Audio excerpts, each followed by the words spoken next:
Então, gente, hoje eu quero falar com vocês a respeito de algo que de verdade Deus tem falado muito comigo essa semana. Eu tinha conversado muito com a minha amiga Valéria sobre isso.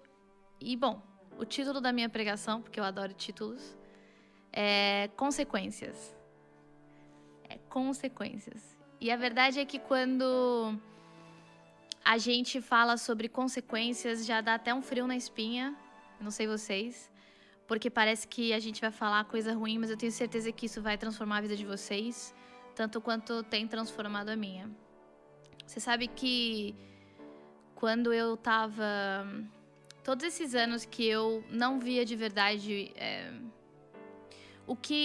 esse tamanho dessa graça de Deus e desse amor de Deus que Ele tinha por mim, eu ouvi muito falar a respeito de colheita. Eu não sei vocês, mas eu ouvi muito falar a respeito de plantar e colher, plantar e colher.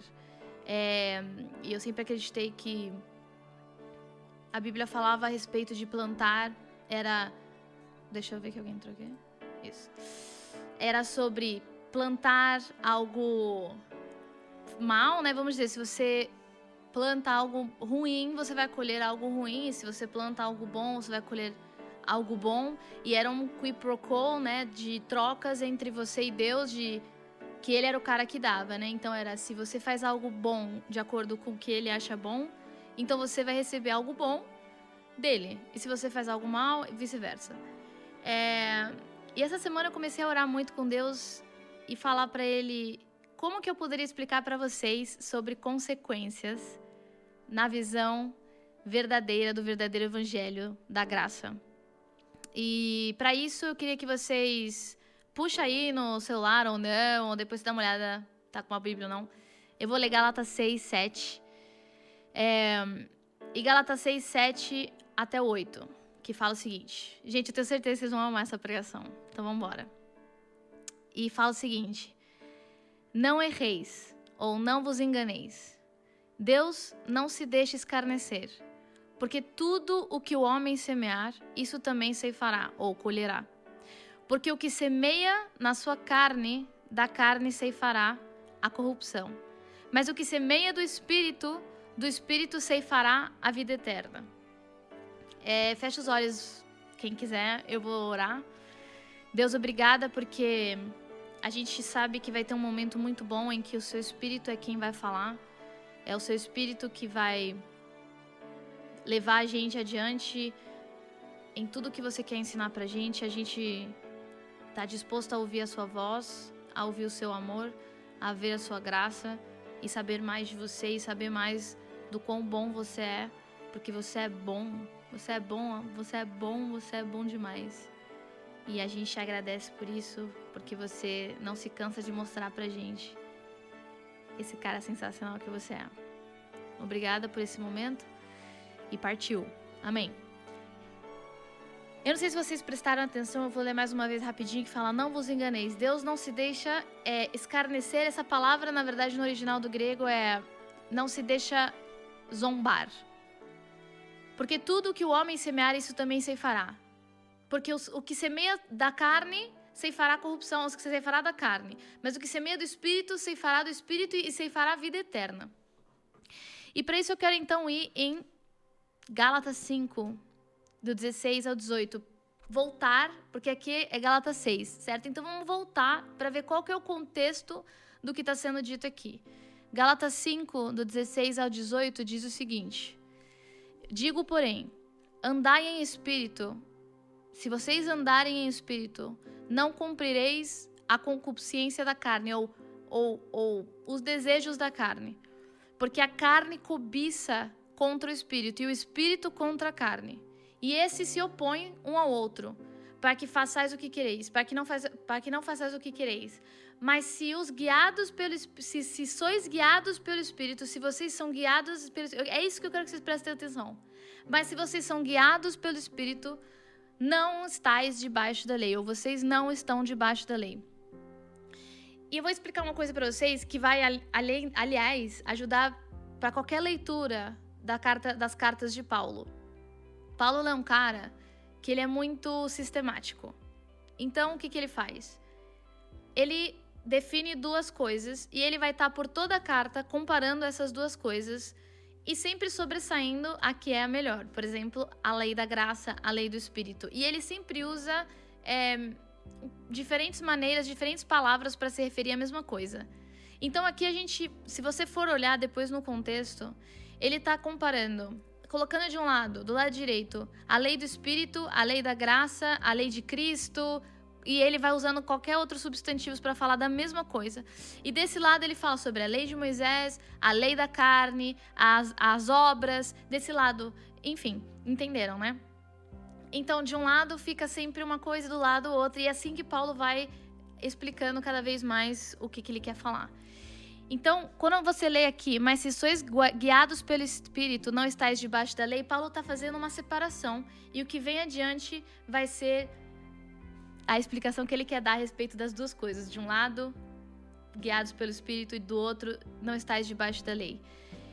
Eu quero falar com vocês hoje a respeito do que é plantar na carne, ou plantar da carne que leva, que faz você colher corrupção, e o que é plantar no Espírito, porque tudo parece muito difícil de entender, mas é bem simples. E o que é plantar no Espírito que faz com que a gente colha a vida eterna. E não estou falando da vida eterna no céu. Essa palavra vida eterna é a palavra zoe no grego, que significa vida. Quer ver? Eu vou ler para vocês.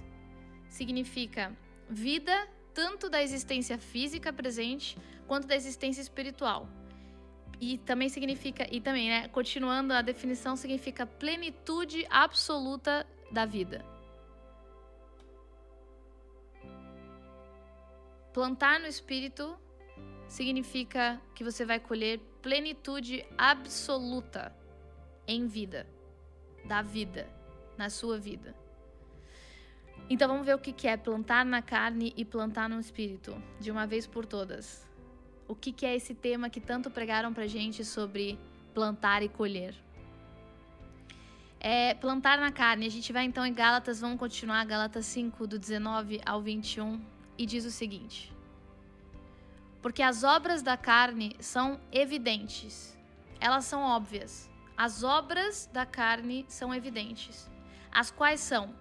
E aí vem uma lista, gente, que faz você querer se jogar pela janela de tão pesada, que é: essas são as obras evidentes da carne. Esses são os resultados, essas são as obras, isso é o que você colhe com a carne. Essas são as obras da carne, esse é o resultado de plantar na carne, que é prostituição, impureza, lascívia, idolatria, feitiçaria, inimizade, porfias, emulações, iras, pelejas, dissensões, heresias, invejas, homicídios, bebedices, glutonarias e coisas semelhantes a estas. Ou seja, tem muito mais. E acerca das quais os declaro, como antes, que quem comete essas coisas... E o versículo continua até mais e dá mais coisas. Mas o que eu quero fazer ênfase aqui é que ele fala: porque as obras da carne são evidentes, as obras da carne. Porque agora eu vou falar para vocês o que é plantar no Espírito, e eu já vou explicar tudo direitinho. Agora continuando, Gálatas 5, do 22 ao 23 diz o seguinte: mas o fruto do Espírito é amor, gozo, paz, longanimidade, benignidade, bondade, fé, mansidão, temperança. Contra essas coisas não há lei. E se vocês estivessem vendo a minha folha, ia ficar mais óbvio ainda que, de um lado ele fala, porque as obras da carne, a carne só te dá obras. O que são obras? Obras são atos de esforço próprio, são coisas que você faz pelas suas próprias forças. Tudo aquilo que a gente tem aprendido até hoje, que a lei de Moisés, a lei que Deus deu para Moisés, que serviu o seu propósito, que era fazer com que você visse que pelas suas próprias forças você não conseguia estar correto com Deus, você não conseguia ter um relacionamento com Deus. Então, essas são as obras. São você tentar o seu melhor, você dar o seu melhor com as suas próprias forças. Essas são as obras da carne. E o que você planta é isso. Quando você tenta fazer pelas suas próprias forças, quando você tenta colocar e ser melhor, e tenta ser alguém mais santo, vamos chamar, uma pessoa mais próxima de Deus, mais digna das bênçãos de Deus, você está plantando na carne quando você faz com as suas próprias forças. E o que você pega, isso são chamados de obras.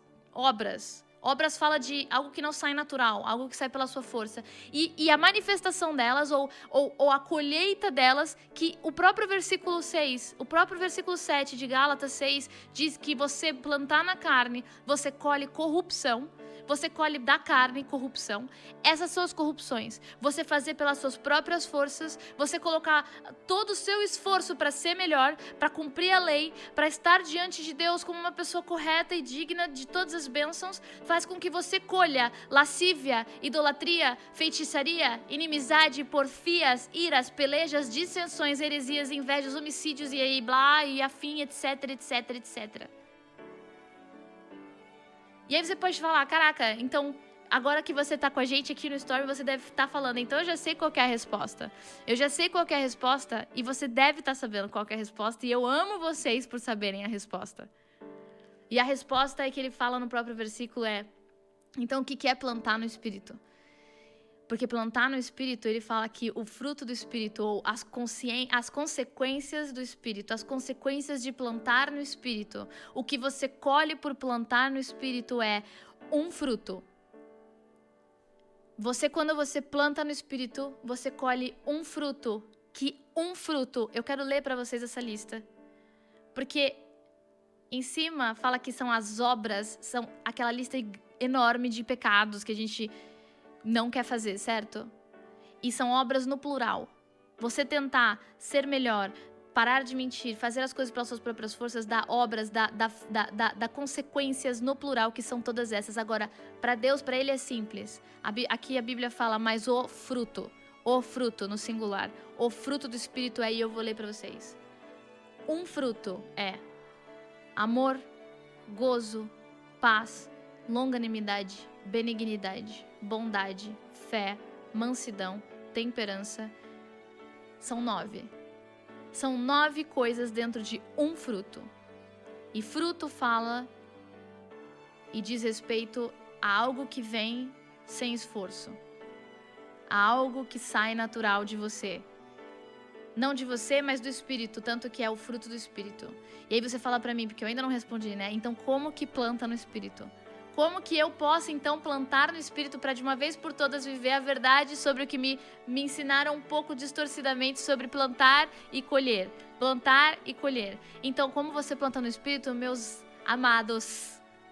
Plantar no Espírito, se é fruto, significa que plantar no Espírito é confiar em Deus. Por que confiar em Deus? Porque diz respeito a fazer as coisas pelas próprias forças e o outro diz respeito a você confiar que é Deus quem te dá a sua posição correta, é Deus quem te dá os seus frutos, é Deus quem te dá amor, gozo, paz, paciência, longanimidade, benignidade, bondade, fé, presta atenção, até fé, que a gente já ouviu falar tanto, a gente já falou tanto aqui, fé, mansidão, temperança, e sabe, na verdade aqui temperança, se você for ver em outras versões e até no original, é aquele famoso domínio próprio, que tanto a gente quer ter. Esse famoso domínio próprio. E todas essas coisas fazem parte de um fruto, é o fruto do Espírito. E na verdade eu não vou passar muito tempo falando aqui com vocês, de verdade, porque para mim, esse conjunto de versículos fala muito comigo a respeito de muitos ensinamentos que eu tive na minha vida e de medo que eu tinha de Deus, porque eu achava que eu tinha que tomar cuidado com o que eu fazia, porque esse conceito de plantar e colher sempre me foi passado como se você não fizer a coisa certa, se você não se esforçar mais, então você vai colher coisas ruins. E tudo que a gente não quer é colher coisas ruins. E eu passei muito tempo da minha vida... Até me emociona um pouco. Passei muito tempo da minha vida com medo e indo atrás de fazer a coisa certa, porque eu sabia que se eu plantasse errado, se eu não fosse fiel o suficiente, se eu falhasse em alguma área da minha vida, eu ia colher coisas ruins para mim. E não tinha nada que desfizesse essas consequências dos meus erros. Mas não é verdade. O que está falando aqui, o que Deus deixa bem claro é que plantar e colher diz respeito a sempre a mesma coisa, o mesmo assunto de sempre, que é plantar na carne é você fazer pelas suas forças. Eita! Peraí, gente. E diz respeito a que plantar na carne é fazer pelas suas próprias forças, e plantar no Espírito continua sendo a mesma coisa que é confiar e depender de Deus 100%. Deus, você me dá paciência. E eu confio que é você que me dá a posição correta que eu tenho com você. E o que eu quero voltar a ler para vocês, Gálatas 6:7, que fala: não erreis, Deus não se deixa zombar. Porque tudo o que o homem semeia, isso também ele ceifa. Porque o que semeia na carne, da carne ceifará a corrupção. Mas o que semeia no Espírito, ceifará ou colherá a vida eterna. E eu quero falar um pouquinho, para acabar, sobre a vida eterna. Como eu falei para vocês, esse é um dos meus assuntos preferidos. Porque sempre que a Bíblia fala sobre vida eterna, a gente tende a pensar que está falando sobre a vida após a morte, certo? A vida com Jesus no céu, com Deus, aquele momento que você sabe que vai chegar um dia, mas não chegou ainda. E a verdade é que a vida eterna, quando Jesus vem, ele fala para a mulher do poço. Não sei se vocês lembram ou conhecem a história da mulher do poço. É uma mulher samaritana que está com Deus, né? Com Jesus no poço. Jesus está lá com sede, ela chega para pegar água e ele fala para ela a respeito dos pecados, basicamente dos pecados dela, falando para ela assim: você tá com 5 homens diferentes. Enfim, resumo da história, ela vê a bondade de Deus e ela sai de lá toda cheia da bondade de Deus, da graça, da misericórdia, do perdão de Jesus. Mas antes dela ir embora, ele fala: eu sou a água da vida, e quem beber de mim nunca mais terá sede. Ou ele fala: eu sou o pão, e quem comer de mim não vai ter mais fome. E ele fala que ele é a verdade e a vida, ele é a vida eterna. A vida eterna não está quando você morrer e você chegar no céu, como você sempre achou e eu achei e todo mundo achou. A vida eterna começa em Jesus e acaba em Jesus, e no meio está em Jesus. Então é por isso que a gente consegue entender quando a palavra no grego para vida é zoe, é plenitude absoluta da vida. O que Deus tem para você por plantar no Espírito, o que você colhe por plantar no Espírito, são esses frutos.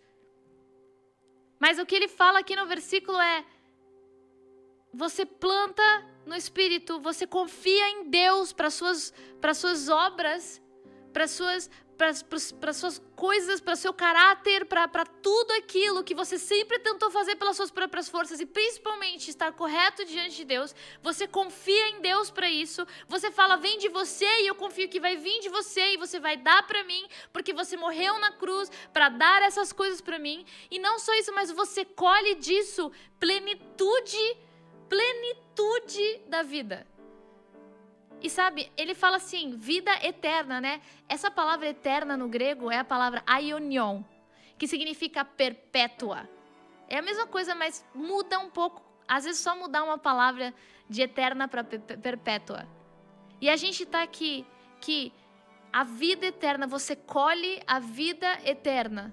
Ou seja, você colhe a plenitude absoluta da vida perpetuamente. Perpetuamente. Cara, pra mim isso é... Eu não sei se eu tô conseguindo explicar direito pra vocês o quanto isso mexe comigo. Porque... Sabe... A minha pregação, ou essa pregação, se chama Consequências. E eu quero voltar pro começo de todas as coisas, que é a cruz. Porque plantar e colher fala sobre consequências.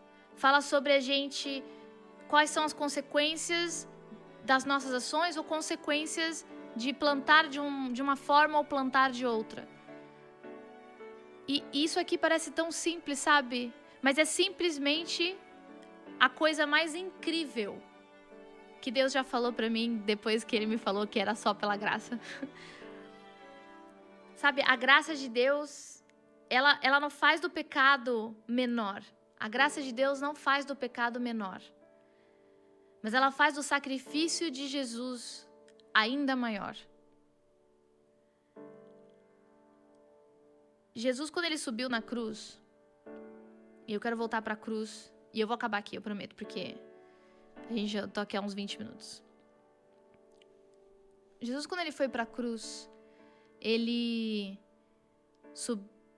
veio para a terra, Ele se despiu da glória dele, aí Ele nasceu, e Ele viveu à mercê, né, de seres humanos que tinham que cuidar dele porque ele era bebê.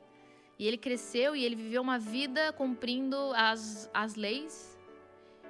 E com 30 anos Ele começa o ministério dele de falar: o reino de Deus já chegou, que é justiça ou righteousness, paz e gozo, alegria. E aí um dia Ele sobe na cruz, que aliás Ele deixa bem claro para os soldados, para Pilatos, que se Ele quisesse, Ele mandava milhares de anjos, bilhões de anjos ao socorro dele e Ele descia da cruz. Mas Ele escolhe subir na cruz e Ele morre e Ele ressuscita. Mas o que eu quero falar para você é que na cruz, porque a minha pregação mexe tanto, essa pregação mexe tanto comigo, porque a cruz é a troca das consequências.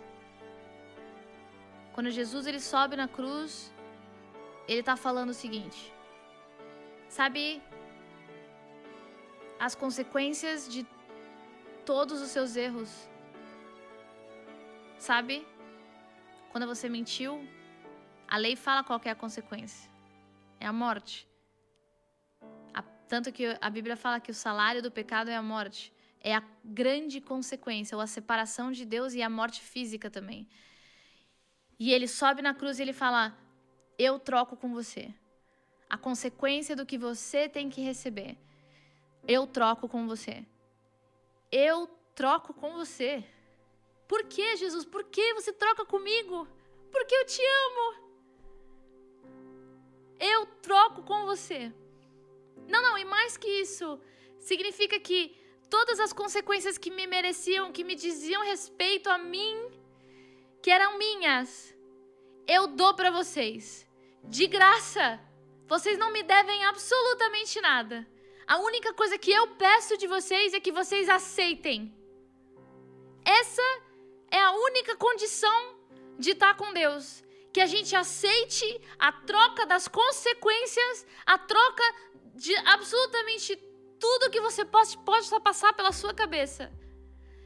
Tá com Jesus, aceitar que Jesus é o nosso Salvador, é falar: eu aceito que você trocou de lugar comigo, que você trocou as consequências dos meus pecados pelas consequências de você ter vivido uma vida perfeita e ser um ser perfeito e merecedor de todas as bênçãos que Deus tem. Eu aceito que você troque de lugar comigo. Eu não mereço. E eu não entendo por que você me ama tanto. Mas eu aceito que você troque de lugar comigo. E eu aceito hoje as consequências da sua vida perfeita. Do seu coração perfeito. Da sua mente perfeita.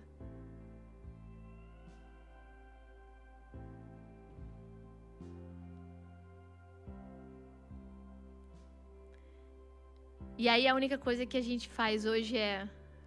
O que é plantar no Espírito? Para colher toda essa vida de plenitude de vida, né? Que é perpétua, é confiar e aceitar o que Deus fez por nós. É você falar: tá bom, Jesus, eu confio, eu aceito que você entregou para mim tudo isso de graça. Isso é plantar no Espírito. Eu aceito que a paciência que eu tanto quero ter e deveria ter, vamos pôr, vem através da troca que você fez comigo, das consequências na cruz. E eu quero repetir isso. A graça de Deus, ela não faz o pecado menor. A graça de Deus não faz o pecado ser menor. Mas ela faz o sacrifício de Jesus ainda maior.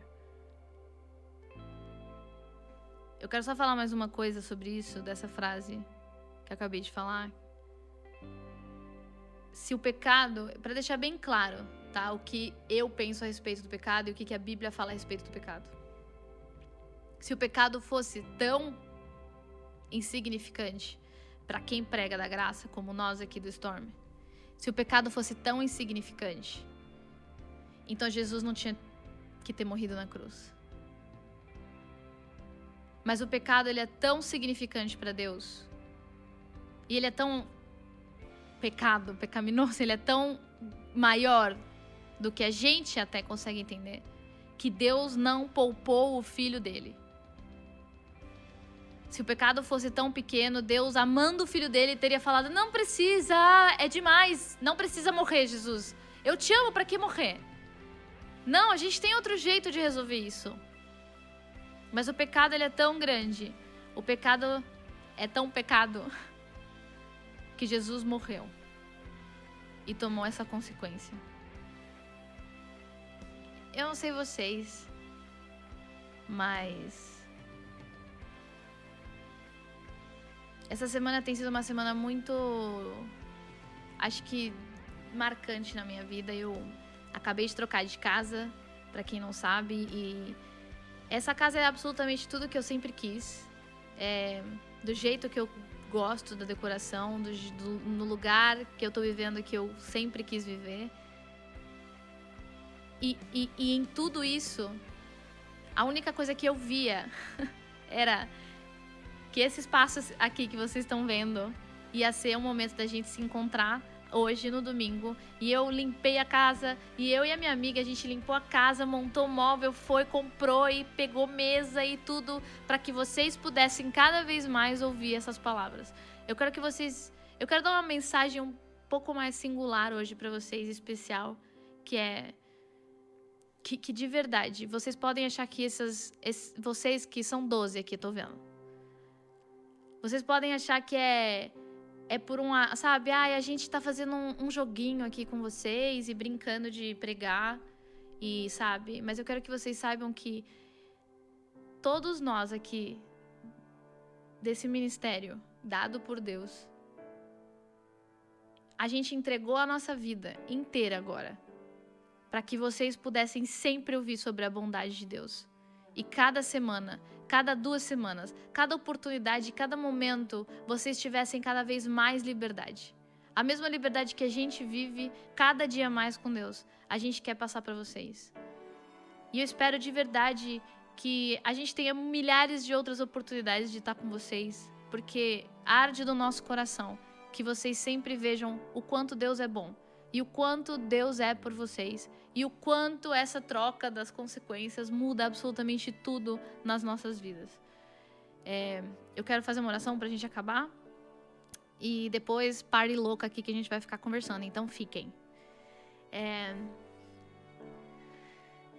Pai, eu de verdade te agradeço com todo o meu coração. A gente te agradece com o nosso coração pela troca, Jesus, que você fez na cruz, porque é indescritível o que você fez por nós. A verdade é que eu amo que você é tão eterno, e o que você fez é tão eterno, é tão perpétuo, é tão grande, é tão imenso, é tão... que a gente vai passar a vida inteira descobrindo, e a eternidade descobrindo o quão bom você é, Deus. E que Deus. Obrigada, Pai, obrigada, Jesus, por ter feito essa troca com a gente sem a gente merecer.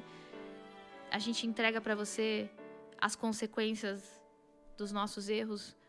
A gente não vai ficar plantando na carne, tentando resolver pelas nossas forças mais uma vez, mas a gente aceita e a gente recebe com todo o nosso ser, 100% da sua graça, do que você fez por nós, 100% do sacrifício que você fez, Jesus. A gente não vai anular o seu sacrifício, mas cada vez mais entregar para você, em todas as áreas que você mostrar pra gente, entregar para você o nosso esforço próprio e receber de você esse fruto do Espírito. Obrigada, Jesus, porque cada dia que passa a gente descobre o quão maravilhoso você é. E isso nunca fica velho e nunca fica chato. E de verdade, muito obrigada, Deus. Em nome de Jesus. Amém.